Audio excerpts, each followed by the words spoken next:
SIR আবহে সরগরম রাজ্য রাজনীতি। এরই মাঝে সুপ্রিম কোর্টের নির্দেশে আরও কড়া পদক্ষেপ নিল জাতীয় নির্বাচন কমিশন।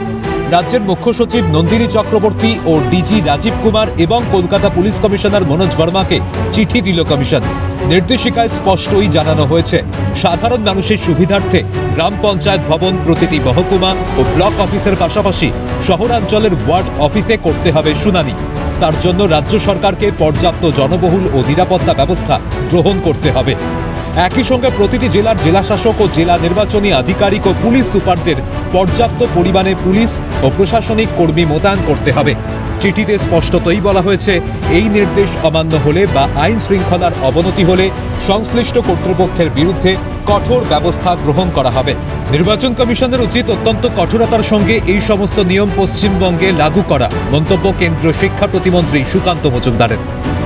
নির্বাচন কমিশনের উচিত অত্যন্ত কঠোরতার সাথে এই নিয়মগুলোকে পশ্চিমবঙ্গে লাগু করা, কারণ পশ্চিমবঙ্গের মুখ্যমন্ত্রী আমাদের প্রশাসনিক প্রধানদেরকে অর্থাৎ চিফ সেক্রেটারি, জেলায় ডিএম, এসপি এদের সকলকে দলদাসে রূপান্তরিত করেছে।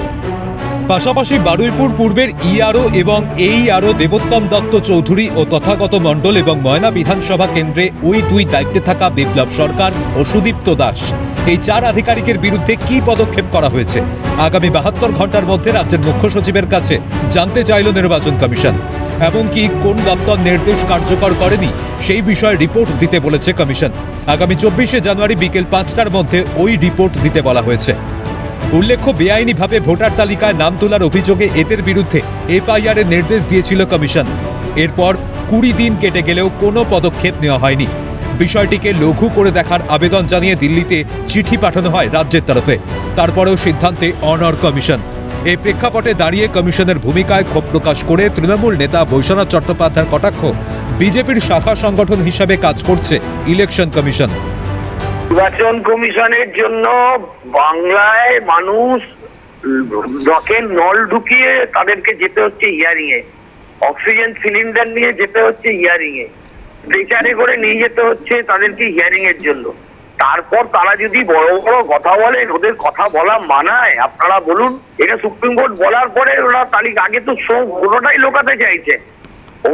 ওনাদের ইলেকশন কমিশন বিজেপির শাখা সংগঠন হিসাবে কাজ করছে। অ্যালিগেশন শুধু তৃণমূল কংগ্রেসের নয়, ভারতবর্ষের সমস্ত রাজনৈতিক দল যারা বিজেপির বিরুদ্ধে আছে, এই সংকীর্ণ রাজনীতি, সাম্প্রদায়িক রাজনীতির বিরুদ্ধে, তারা সবাই বলেছেন কেবলমাত্র ক্ষমতা দখল করার জন্য বৈধ ভোটারদেরকে নাম ওরা বাদ দিচ্ছেন এই নির্বাচন কমিশন।